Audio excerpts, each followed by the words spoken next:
Anyway, 10 after the top of the hour. Good morning, Neely Fuller Jr. How do you feel, sir? Good morning. I'm still learning. Good to hear that. Mr. Fuller, one of our callers called in and talked about some black people have this affiliation, this affinity for Donald Trump. And Donald Trump has told them straight up he doesn't like them. What is going on here? Does this have anything to do with what you talk about, the system of racism and white supremacy? Is it at work here, or is this something totally different?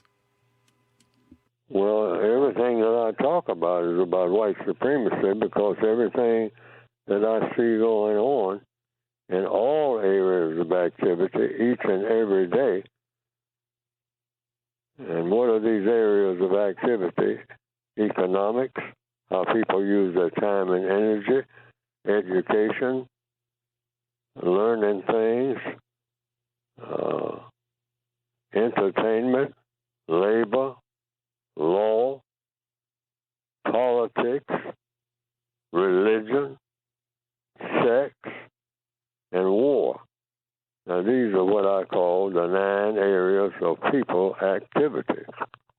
Everybody, everywhere on the planet, is engaged in one or more of these areas of activity every minute of their existence on planet Earth. There's only so many things that people are engaged in.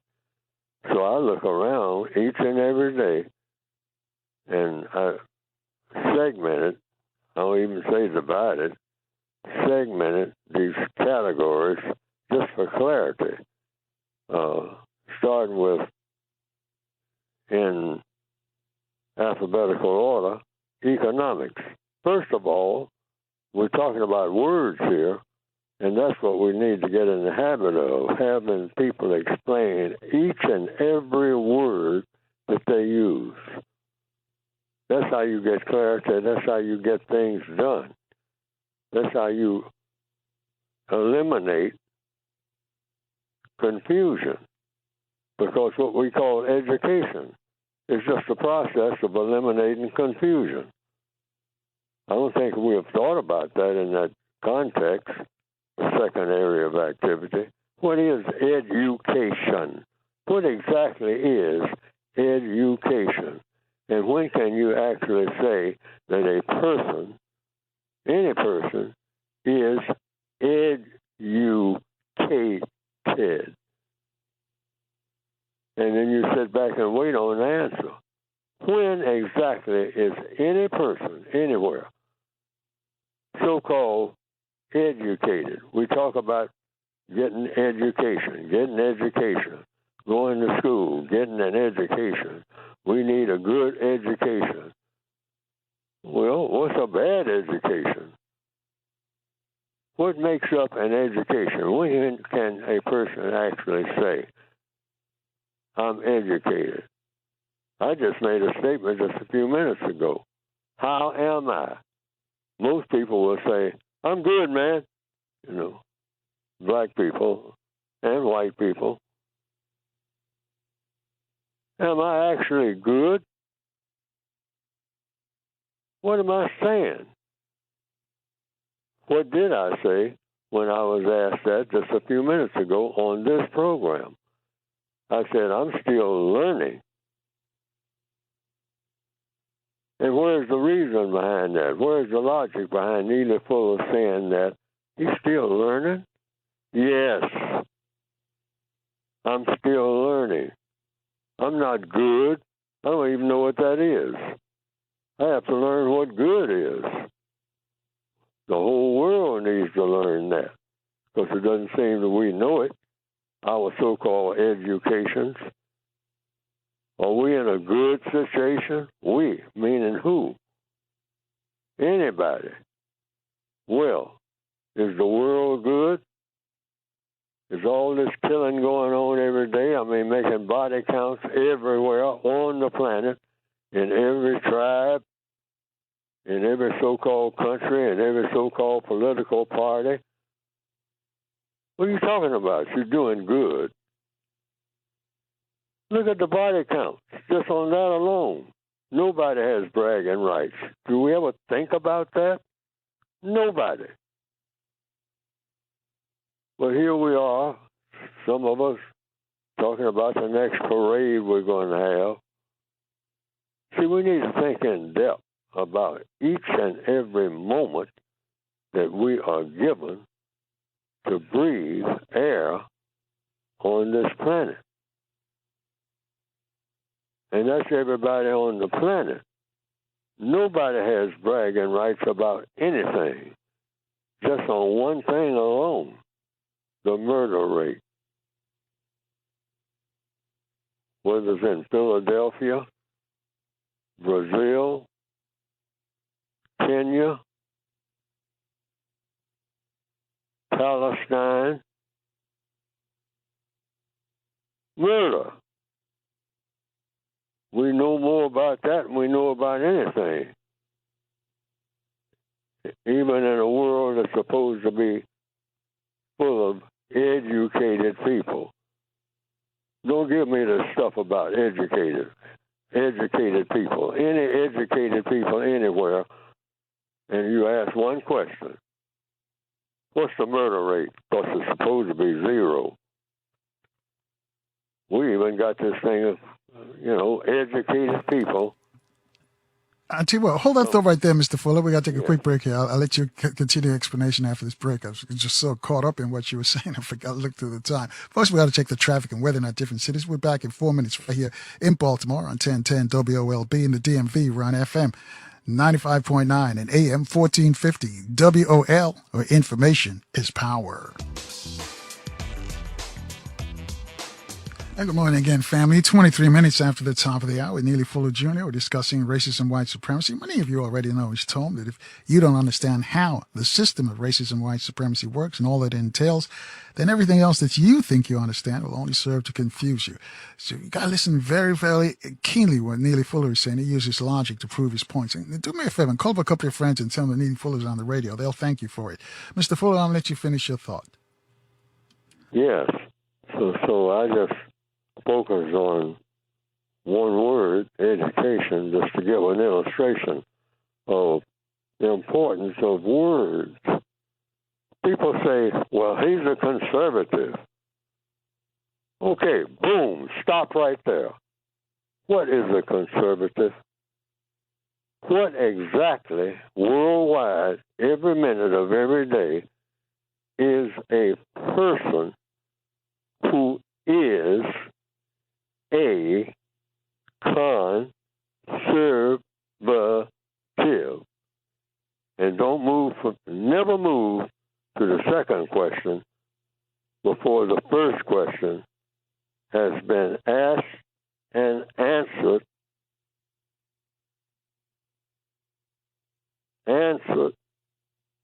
asked and answered before you move to the second question. Never move from that first question until that first question has been answered and understood. Because people sometimes will so-called answer questions and talk for an hour. And I've been caught up in that. I have to watch that all the time. And I'm guilty of it.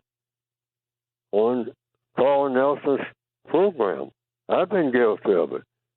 It's so easy to do. You use a whole lot of words, but you did not answer the question. And the question is, worldwide, for everybody, what is a conservative? What exactly is a conservative that makes a conservative different from everybody else on the planet? That's how you ask the question. If you want to ask it, that's how I would ask it. Somebody mentioned conservative. What's a conservative?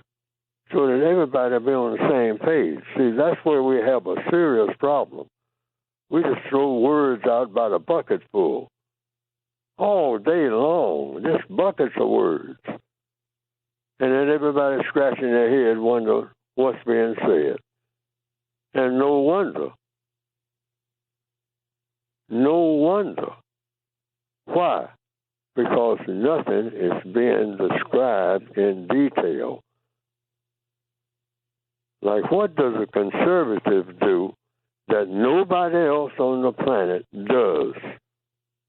And you answer that question before you move to the second question, if there's going to be a second question. Because that first question has got to be answered first, so that everybody understands the answer. That's another thing. And that's something I've made a mistake of on every program I've been on, because it's so easy to do. Someone asks you a question, and you don't get nowhere near. I've done it on the Carl Nelson show, and nobody seems to catch it. And I've told people, always watch for the person. You ask a question, and people answer you, or rather they respond. I got to get those words straight. Neely Fuller will respond to the question. Respond. Responding is not giving an answer. That's a response. I just start saying something and say, Fuller, I ask you what's a conservative. Did you answer that question? Yes or no? And a whole lot of times, I think about what I said, and the answer is no. I didn't answer that question at all. Didn't come nowhere near. And the white supremacists of this planet are masters at sounding like they are answering your question when they came nowhere near the neighborhood. But they said a lot. Oh, they talked for an hour. They didn't answer your question. So you got to always, I tell people, write your question down. And then when you hear all that response that sometimes goes on for 2 hours, and I've timed it sometimes, and the person didn't come nowhere near. They talked for 2 hours. They came nowhere near to answering your question. And I've seen it happen over and over again, because that question was raised just before I came on as my part of today's presentation on the Carl Nelson show. It has happened already. And I have participated in it. So much so that I was caught up in it, and I have forgotten what Mr. Carl Nelson asked me just a few moments ago. And this is happening all over the world. That's in response to one of the callers that I heard calling in on the Carl Nelson show this morning. And they were talking about Mr. Donald Trump, like Mr. Carl Nelson asked me about Mr. Donald Trump. I haven't mentioned Mr. Donald Trump and been talking for, what, the last 10 minutes in answer to Mr. Carl Nelson's question. See, this can happen right before your eyes. You're standing there looking at it or listening to it, and you don't even know what's going on, unless you train yourself to do that. You become educated in doing that. Education is not just about throwing words around. What is a conservative? And somebody just say anything. And everybody else is just nodding like they understand what's being said. When the question needs to be what? Answered, asked again. Because you can tell the person if you're really on your toes. Sir, ma'am, you haven't answered my question, or the question. See, it's not personal. Not my. Watch words. It's not my question. That's the question. The question for the whole world. What's a conservative? Well, I mean, 3 hours of talk and didn't come nowhere near answering the question that was asked. That's another thing. Everybody talks fast. Even back in the country, I mean, years ago, country people they're close to nature. Sometimes they would say, them city slickers, they talk fast, but they ain't saying nothing that you can understand. You got to slow them down. That's number one. Everybody is a super rapper. Man, talking, I mean, at breakneck speed. But what did the person say that took root and got the constructive results that all talking is supposed to get? How about that, for a thought? Conserve that for a thought. That anytime you say something, it's supposed to be something that people can use forever to get constructive results, because that's the whole point for talking. Now, getting back to the question, Mr. I tell you Donald what, Trump. hold that response right there, Mr. Fuller. We got to take another short break, and we'll get back to the question why blacks are supporting Donald Trump. We'll get to your thoughts and explain that, how it works in with your theory of racism, white supremacy. Folks, you got to listen very keenly as Mr. Fuller uses logic to prove his points. We'll get back to him in a moment, though. If you want to have a question, raise your hand and dial us up at 800-450-7876 to speak to Mr. Fuller. Take your phone calls after the news, traffic, and weather right here in Baltimore on 1010 WOLB, and also in the DMV on FM 95.9 and AM 1450 WOL, where information is power. And good morning again, family. 20 minutes away from the top of the hour with Neely Fuller Jr. You know him from his tome on racism, white supremacy. He says racism is white supremacy. He's going to expound on it momentarily. Let me just remind you that tomorrow's Friday. Of course, you all know that. We give you another chance to free your mind and think for yourself, and join us for our Open Phone Friday program. We begin promptly at 6 a.m. Eastern Time right here in Baltimore on 1010 WOLB. Also in the DMV on FM 95.9 and AM 1450 WOL. All right, Mr. Fuller, you're about to explain to us about why you think some blacks are attracted to Donald Trump, even though they know him being his reputation. Let me just put it there. I got to be careful with my words now, speaking with you. If you can explain that for us, we'd appreciate it. Thank you. Well, I have to talk about what I know. So I've heard that, but do I know it? I have to ask myself that question. Everything in education, everything in growth, everything in everything is about cause and effect. And how do you find out the cause of anything? Since the entire universe is run on cause and effect, including just a conversation. That's a cause, and it has an effect. A conversation has an effect because there's a cause that causes the effect. So that's just universal law, which black people have to tap into as a solution to everything that we need or say we need, because that applies to everybody. But the white supremacists teach black people not to be logical, not to think about cause and effect. So what is cause and effect? Well, for one thing, you're notified that there is a cause when you think about anything. There's something that caused that. Why did you think about that? And then you want to know after you answer that question, and you never move to the second question without answering the first. What is cause?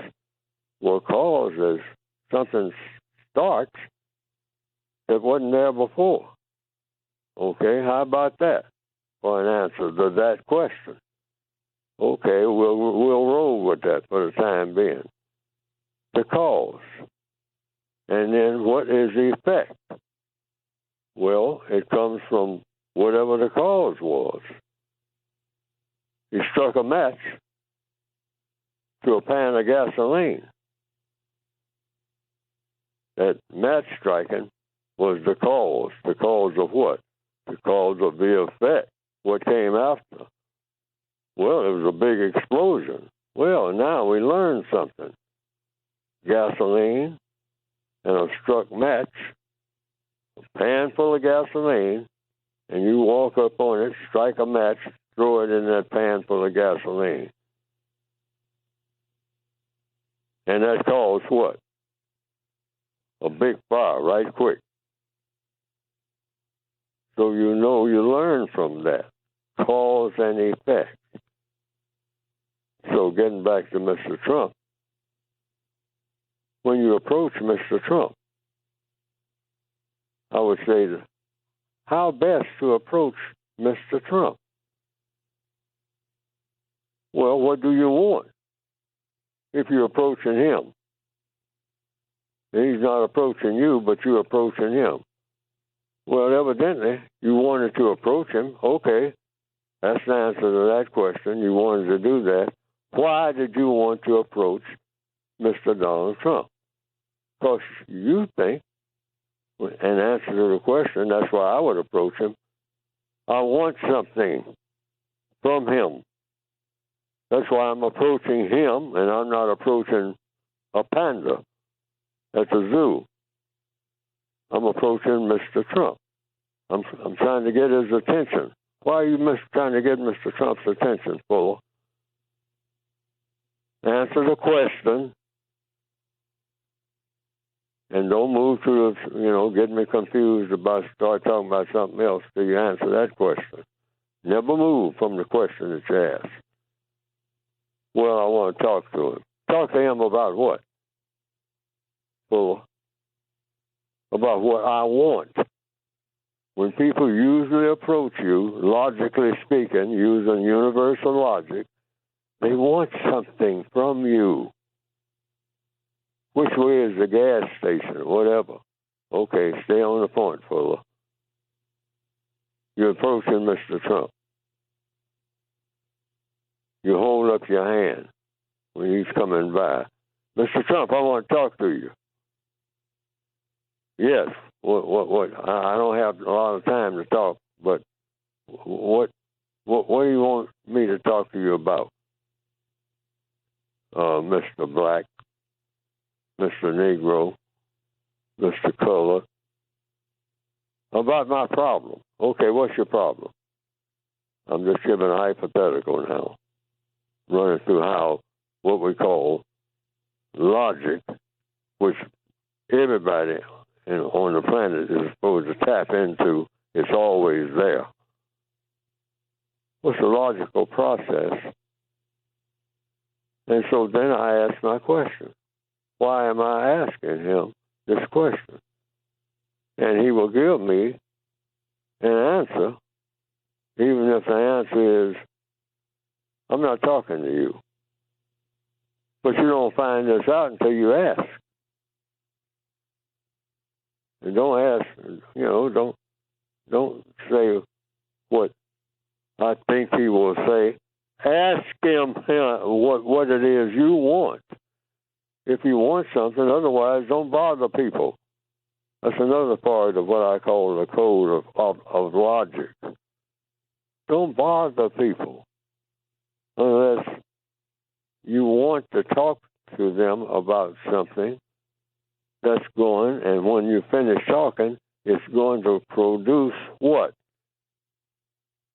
According to logic, a constructive result. Otherwise, you don't say one word to anybody on the planet at all. Getting back to Mr. Trump and Neely Fuller having a conversation. Because that's what I'm doing right now. I'm having a conversation with Mr. Trump, even though he's probably not listening.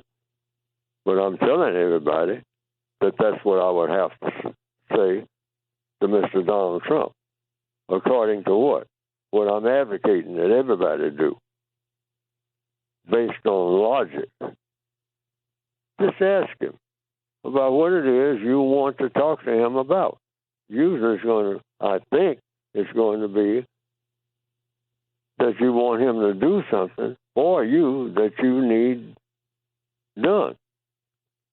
Otherwise, according to logic, you don't have any business talking to him at all or wanting to.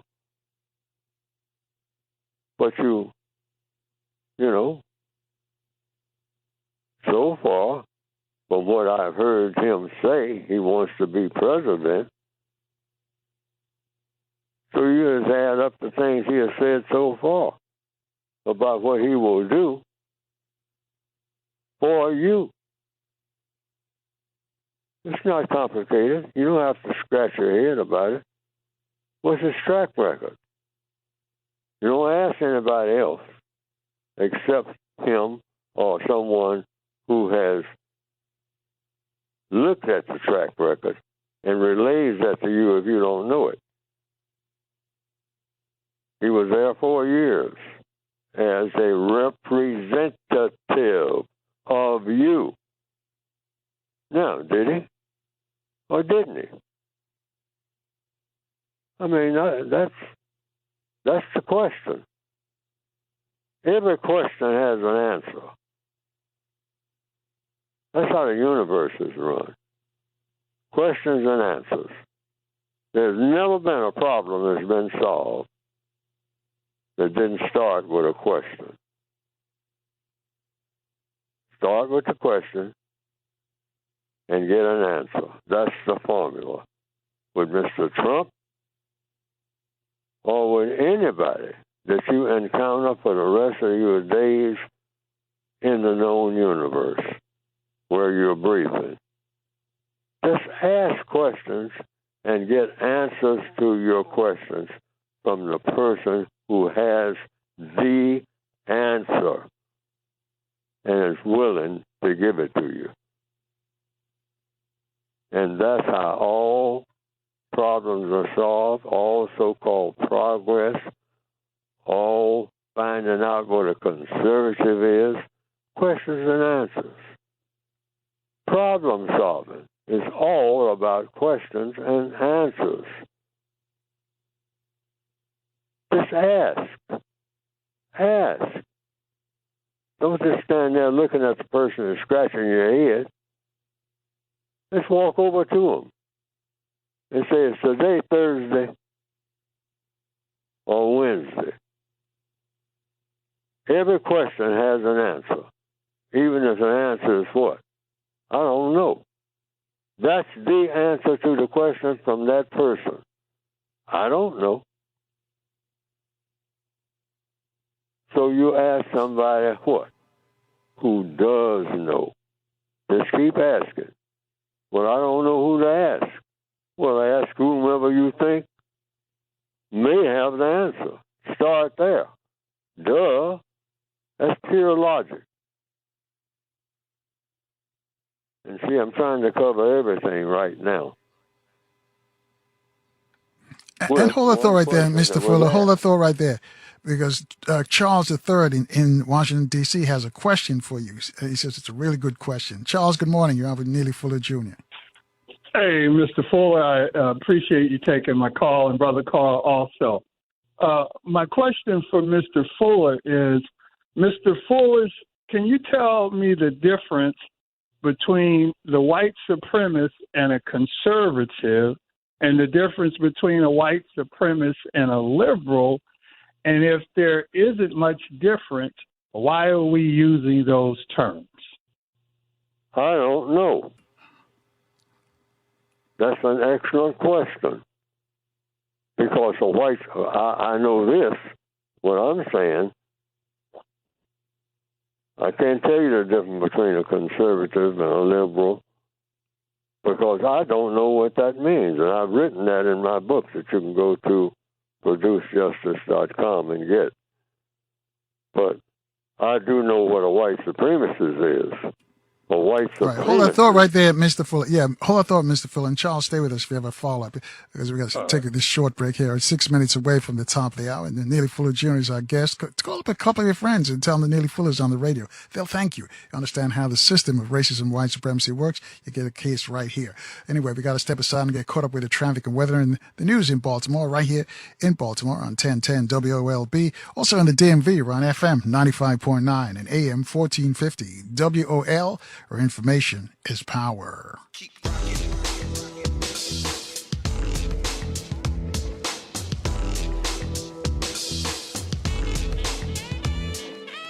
And good morning again, family. A minute after the top of the hour, Neely Fuller Jr. You know, Neely Fuller Jr. is discussing racism, white supremacy, the system of racism, white supremacy. If you'd like to get in, reach out to us at 800-450-7876. By the way, this is all contained in his book, and the short title of his book is called The Code, but he'll give you the full title, and you can get a copy. It's a workbook, so you could go through it and you understand how the system of racism, white supremacy works, because you hear people talking about white supremacy, but they don't really understand what it is. Neely Fuller was the one who coined that phrase. So right now he's breaking it down for us. Before we left, we were speaking with Charles, calling from Washington, D.C. So, Mr. Fuller, you're responding to Charles's question about what is a white supremacist, what is a conservative, a liberal, and those terms. So I'll let you finish your response. Yes, and my answer was, I don't know, which is the answer to most questions. So, during the break, the commercial break on the Carl Nelson Show, I have a part of the textbook,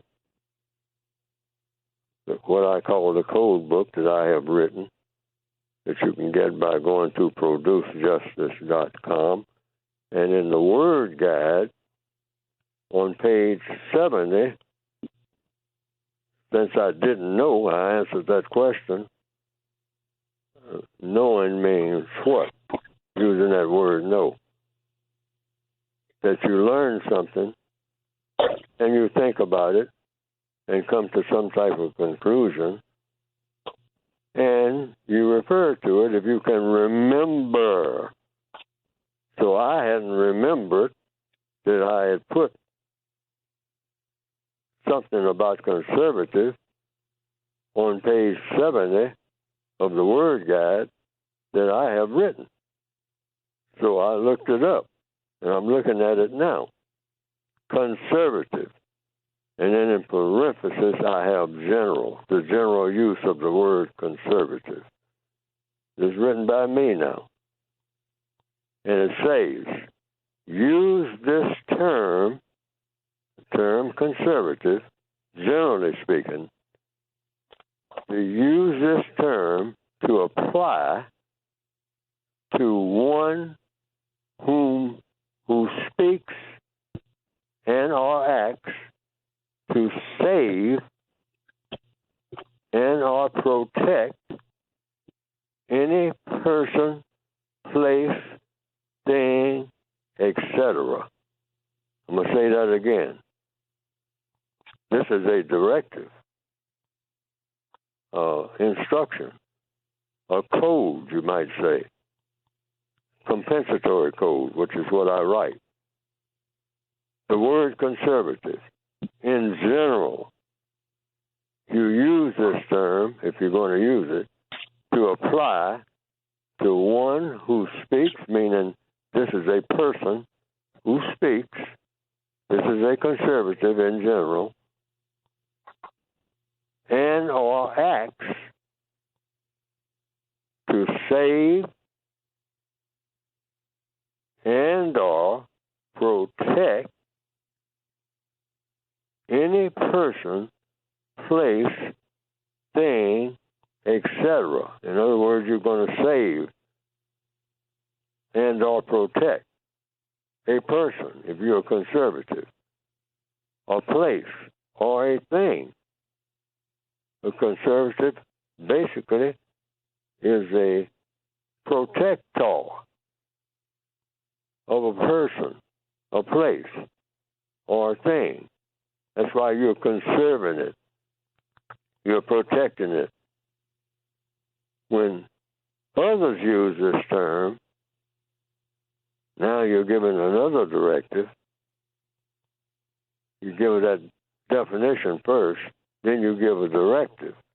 And it says here, with something I wrote, page 70 in the Word Guide, for those who have it, when others use this term, ask for a detailed explanation that you can easily understand. And I have a lot of that written in this book about always asking for a detailed explanation. If a person uses the word conservative, don't just start a long conversation about it. I mean, and nobody has given in detail exactly what a conservative is, and if you're really going to go into detail, what a conservative isn't. This should be, you should cover everything about that before you go into any kind of details about anything else. Connected, unconnected, distantly connected with the word conservative.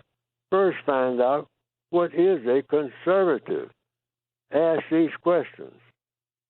When others use this term, it says here, this is something I wrote, but I don't remember many thousands of things that I have written. So I'm just reading what I wrote, and it still stands. In my opinion, when others use this term, ask for a detailed explanation. This term, what? This term, conservative. Ask for a detailed explanation that you, like the caller, can easily understand. So I gave you one, mine, so that I know what I'm doing. A conservative to me is a person, first of all, who protects any person, place, or thing. Protects. That's what a conservative is. A person that protects. Protects it from being destroyed. Protects it from harm. Then I have another definition right under that one. Conservative. Racial. The first definition was general. Now here's the conservative, and in parenthesis I have racial. Use this term to apply to a white person who speaks and or acts to maintain white supremacy by any effective means, directly or indirectly. Period. I'm going to say it again. Conservative, parenthesis, racial, not general, but racial.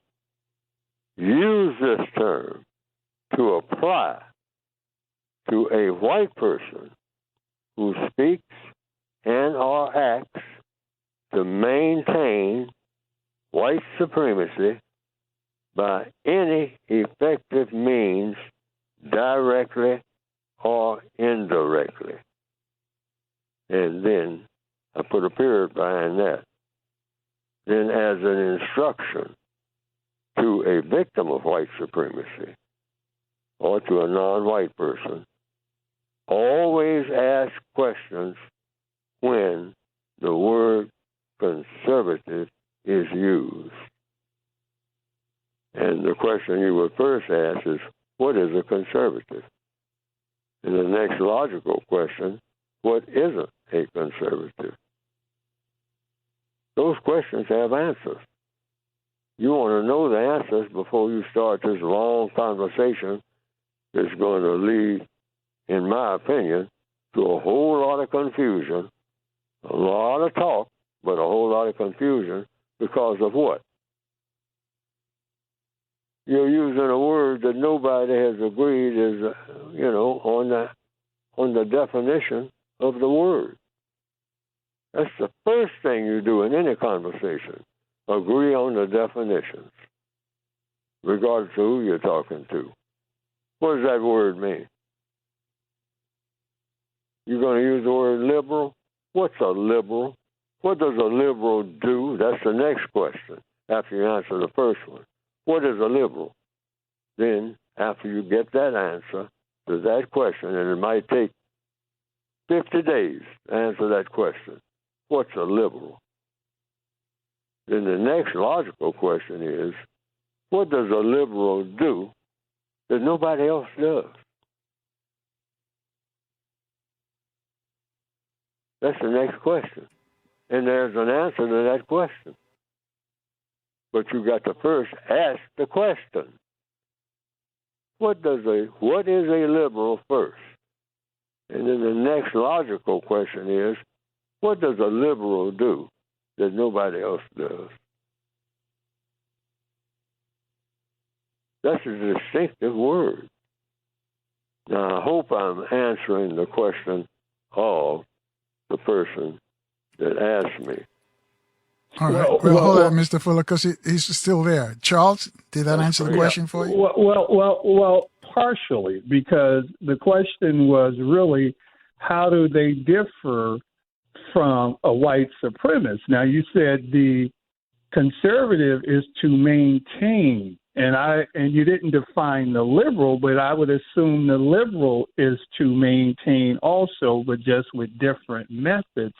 So if their end result is the same, then that it is to maintain the system of white supremacy, there really isn't a difference, and they're used only to deceive and confuse. And if you can comment on that, and I'll take the comment off the air, and I appreciate your work and your work too, Brother Carl. Thank you. Well, yes. I mean, therefore, the only thing I want to know, I'm trying to come up with a constructive, because that's what all of this talk is really all about. What's the best way to handle that? And this is the best way I would say this whole question of conservative, liberal, that's a long way around.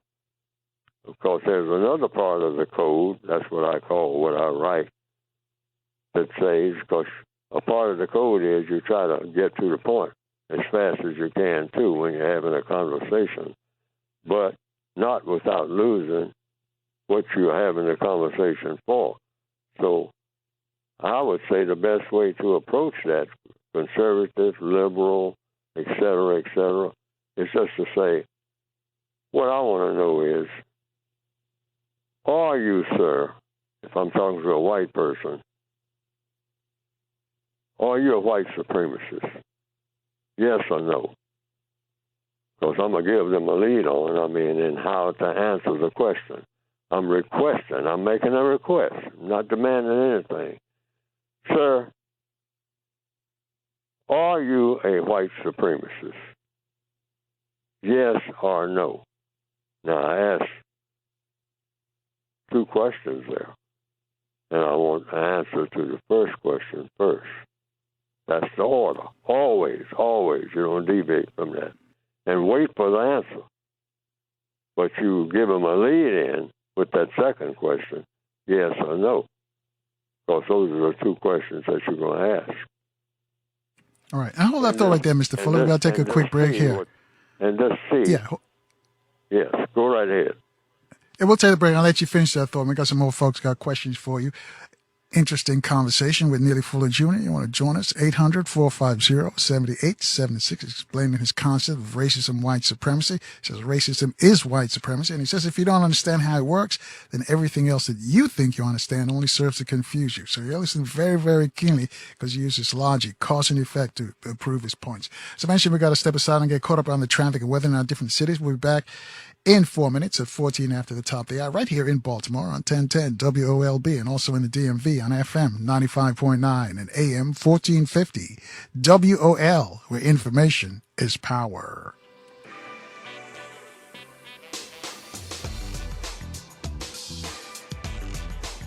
And good morning again, family. 20 minutes after the top of the hour with Neely Fuller Jr. Neely Fuller expounding on his tome on racism and white supremacy.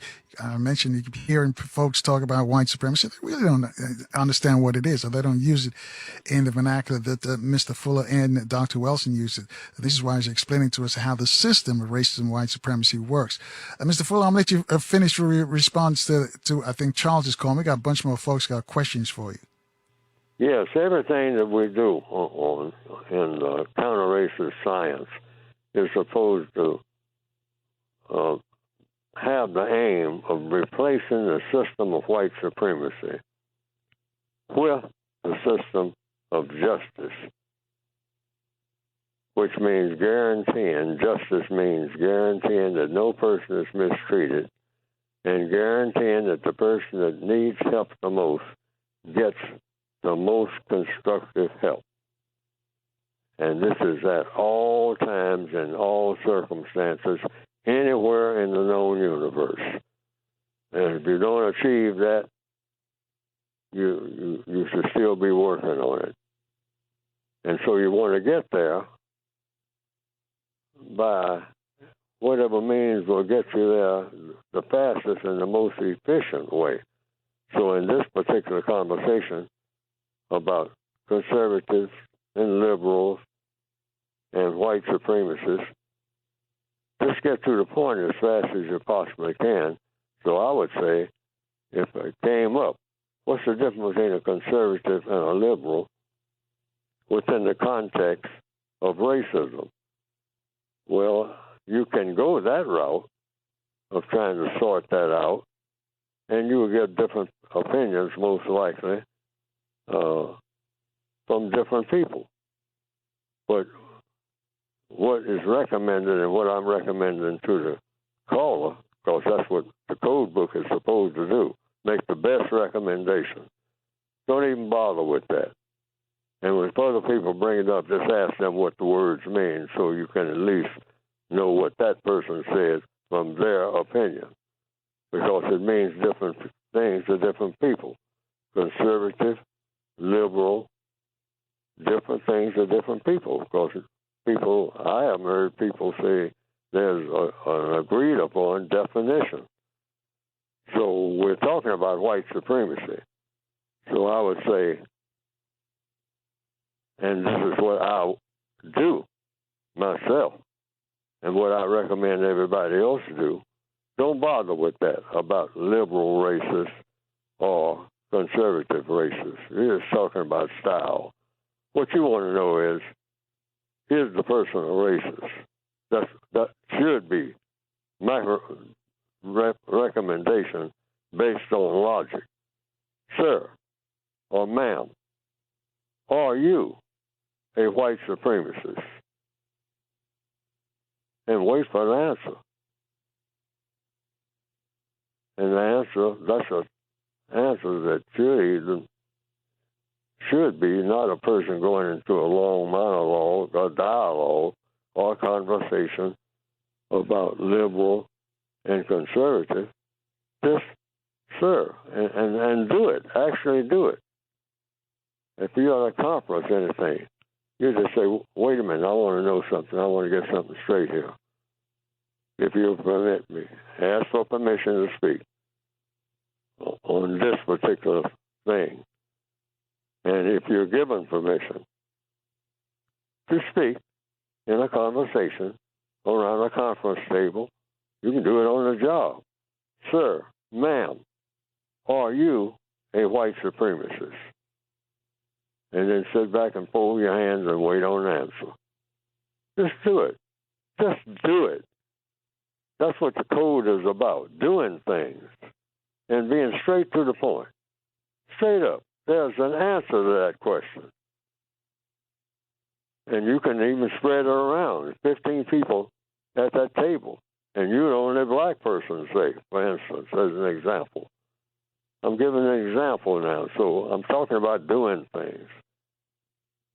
And the person is speaking.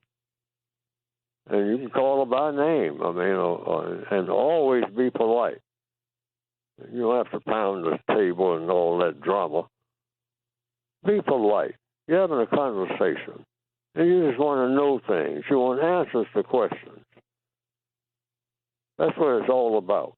Getting answers to questions. That's how all problems are solved. A computer problem, you get an answer to a question. A plumbing problem, an answer to a question. The person comes in the door with his plumbing equipment, for example. And what? Ma'am, what's the problem? That's a question. You say, I have a serious leak in the kitchen sink, the faucet, and under the sink. There's water all over the place. That's the problem. That's the answer to the question. What's the problem? So if you're trying to solve a problem on the job, what's the problem? And if it's a race problem, the person doing the talking, if you see that it's essential to do so, that's the first thing you... Miss Grundley,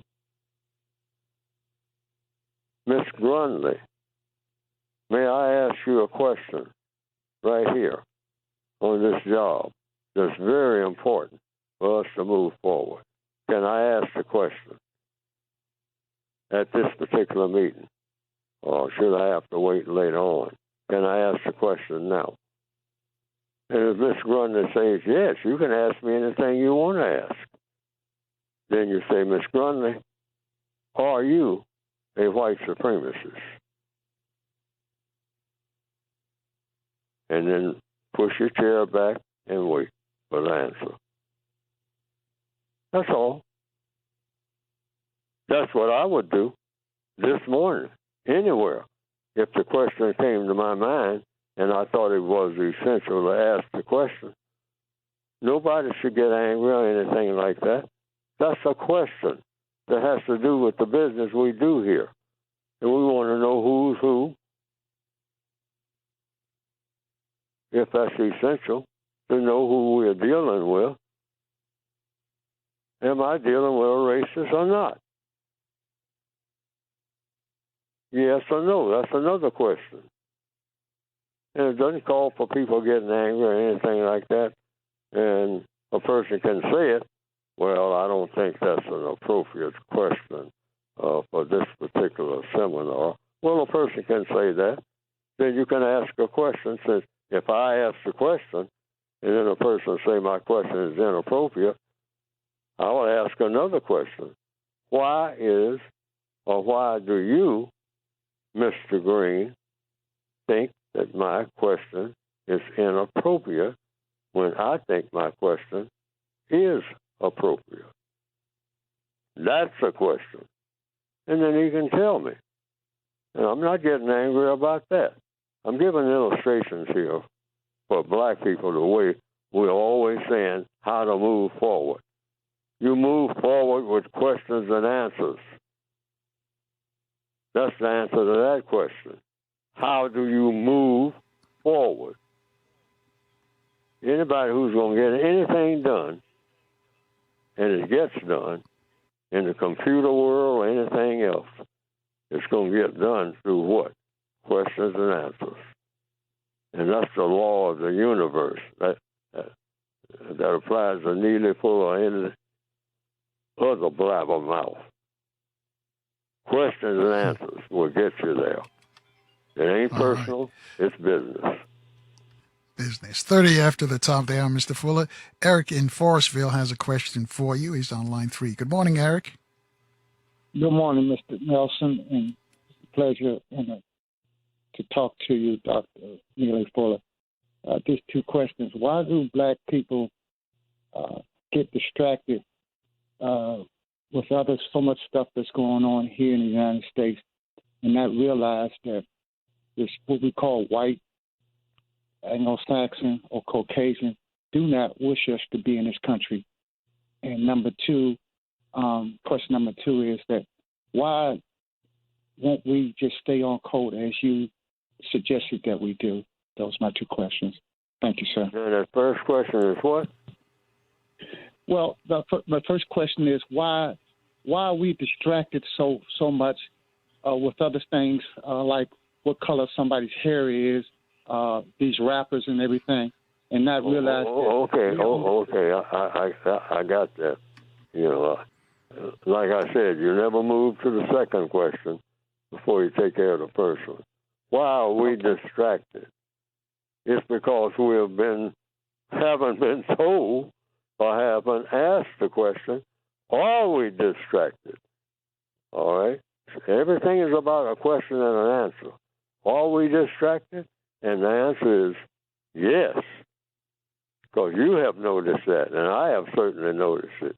That's why I started writing my book, to get centered on what is the problem.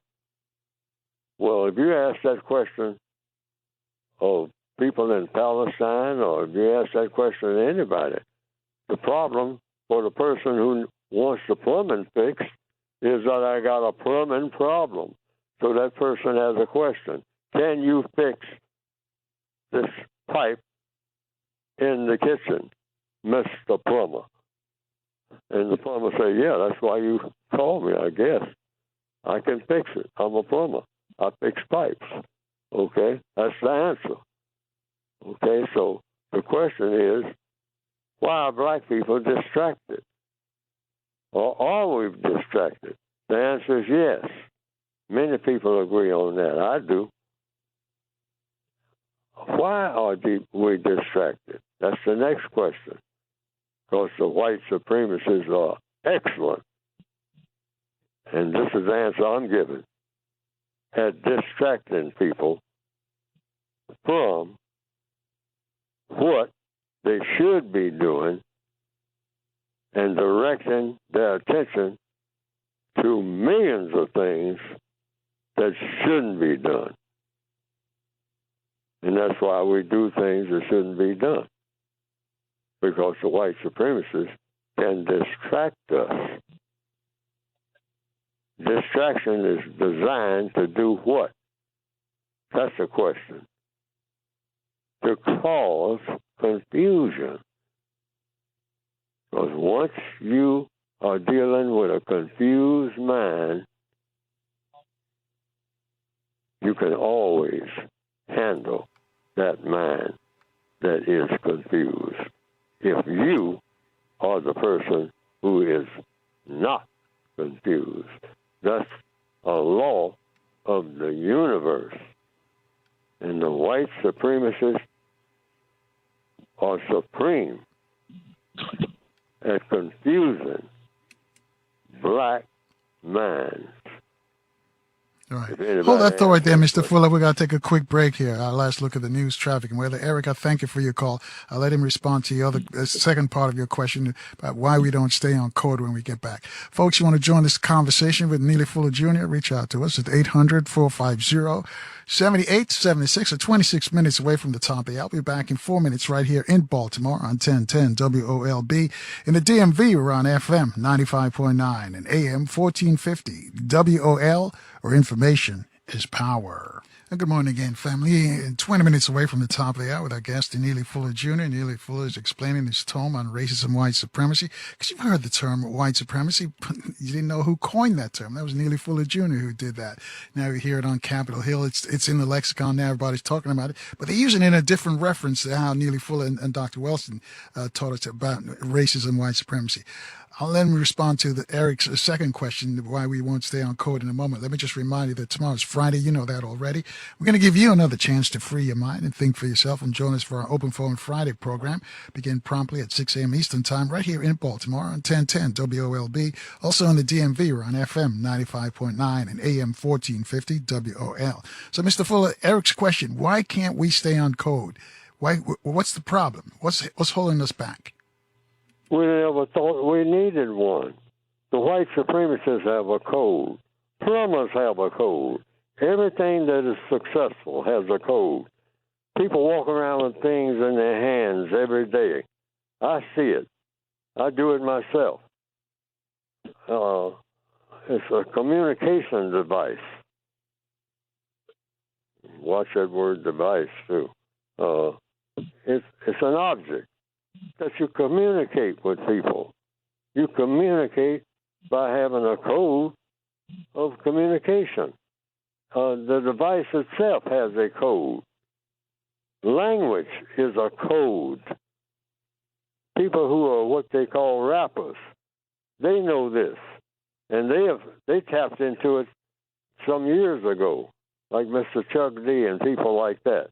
I mean, and they said we have words that we make up. That is something that you do. All words are made up. People have sometimes asked me, well, are you not using traditional language? All language becomes traditional when you start using it. There's no restriction on using whatever language under what they call freedom of speech.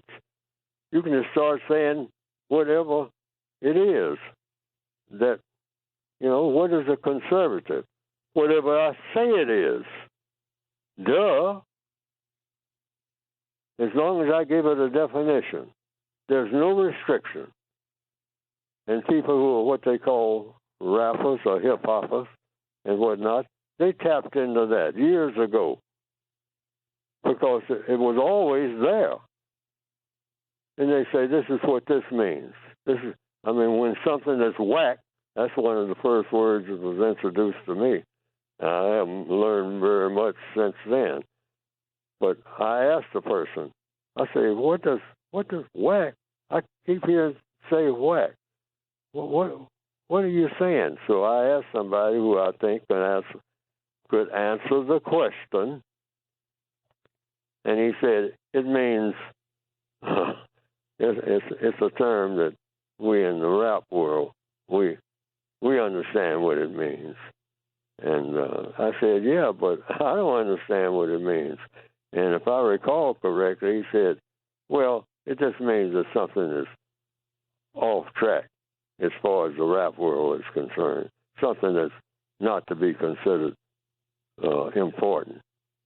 And that's the explanation, see, because once you hear a word, and this is important for black people, because this is everything that I'm doing right now, we need to get in the habit of asking people to explain every word that they say that we think you as an individual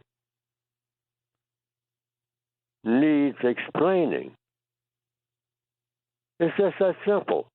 We haven't been doing that. The white supremacists do it 24/7. They are very strict about it. Like at one hearing, I'm just giving an example now. A very important hearing. A person was going to be appointed to a very, what you might call, important position, a black lady. She was asked what? Watch the questions and ask. And every question has an answer. She was asked what? On television. I saw it myself. What is a woman? What's the definition of a woman?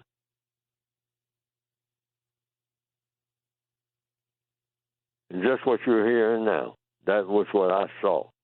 Silence. But there is a definition, depending on which one you want to use nowadays,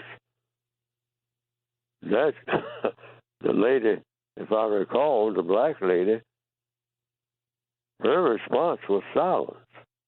She responded. She didn't answer the question, but she did give a response. It was silence to that question. So I guess that was her answer, silence. If you had to record it, that's what it would be. What was her answer? Silence, in parentheses. Didn't answer the question. But there is an answer to the question, what a woman is. And you might hear it from different people. That's what I mean by code. Now, if you have 50 people who are asked that question, you might get 50 different answers. You might. Or everybody might answer the same answer. But all questions are legit. The answer to most questions initially is what? In the entire universe, I don't know. I use it all the time. That's code. I don't know. Mark Twain once said, I was proud to be able to answer promptly. I said I didn't know. You're talking about profound. You want to use that word. Yeah, you don't know, you say what? You don't know. No big deal. Then you can editorialize it now by doing what? Saying, I will try to find out. Because according to the code, when you don't know something and you think you need to know, it's real simple. The next thing to do is try to find out what you don't know. And what's the best way? It's been proven throughout history to find out. The initial way, find out from someone who does know. Now, if you find out that nobody knows that you know about, then you say, I will try to find out by what? Asking the best knower. And that opens the door to a lot of religion. Because someone is going to ask, like I've heard Muslims use this, who is the best knower? Come on now. Who's the best knower? When nobody else seems to know, who is the best knower? Because that's who you're going to ask. Inventors understand that. Everybody who's ever invented. I'm talking code now. That's what we need is a code. And what is a code for? You keep talking about a code. A code means you use words that are all about getting answers to questions. And that's something that black people don't do. Going back to what I said just a few minutes ago about Mark Twain, never be embarrassed. Because that's what we're talking about here, about what you don't know. And like a black sergeant taught me, Fuller. Every time I ask you a question, you start squirming and whatnot and trying to get around answering the question. Fuller, you're embarrassed about being asked a question that you don't know the answer to. Let me tell you one blankety blank thing, Fuller. Don't you know how you talk in the military, or people who've been in the military know. There's a black sergeant back in the 1950s. He said, Fuller, never be embarrassed about what you don't know. Be embarrassed about not trying like hell to find out. And how do you do that? Ask questions.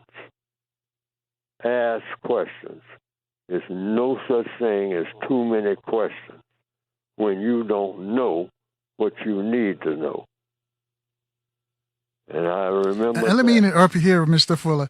Yeah, let me interrupt you right now because I want to get you, because we're running out of time, and I want you to tell folks how they can get a copy of your book, because it's a textbook, a workbook, so they can better understand next time they hear you on the radio explain how the system of racism and white supremacy works. How can we get copies of your book? Yes. Go to producejustice.com. Because that's what we're supposed to be producing out everything that we're saying. Producejustice.com. And what will come up on your screen, I haven't checked it lately, is the directions, the instructions for getting the basic textbook, 2016 edition, for victims of white supremacy. So about the do's and don'ts, what I tried to explain here on this program in my sloppy way. Having a code of do's and don'ts, what to say, what not to say, what to do, what not to do in dealing with racism. It's producejustice.com. The 2016 edition is the latest, and the 2010 addition to the basic book, the 2016 edition, word guide, like I talked about the word conservative, the word liberal. They're in there, because I looked this morning. And, naturally, definition of racism. Racism is white supremacy. White supremacy is racism. That's a different way of looking at it. There's no such thing as a whole bunch of races of people, or just one race. That's the white race. No such thing as anything called the human race. That's all in the textbook. No such thing as a human race. You know, what would humans be racing against? First of all, there's no such thing as human beings. And that's explained in the textbook. But you can get it by going to producejustice.com. Basic 2 volumes, 2016 edition, and the Word Guide, 2010 edition. And then there's another one, the original, and it's called the original, that you can get for people who wanted the 1984 edition for some reason. It's still valid, but it's been revised and expanded since then, 2016 edition. Go to producejustice.com. And I have some other information there, too, at that website. All right, Mr. Fuller. Yeah, we're flat out of time. We got to run, but I thank you, and we've got some calls. I want to just thank you for for the work you've done as well. So on behalf of them, I want to thank you as well. We didn't get all the questions, but thank you for sharing that information. And thank you for coming up with the term racism, white supremacy, the system of racism, white supremacy. Thank you, Mr. Fuller. Yes. Thank you for sharing the information this morning. All right, folks, we got to run. We're out of here. Yes. Stay strong. Stay positive. Thank you, Mr. Fuller. We'll see you tomorrow morning, 6 o'clock for our Open Phone Friday program right here in Baltimore on 1010 WOLB and also in the DMV on FM 95.9 and AM 1450 WOL, where information is power.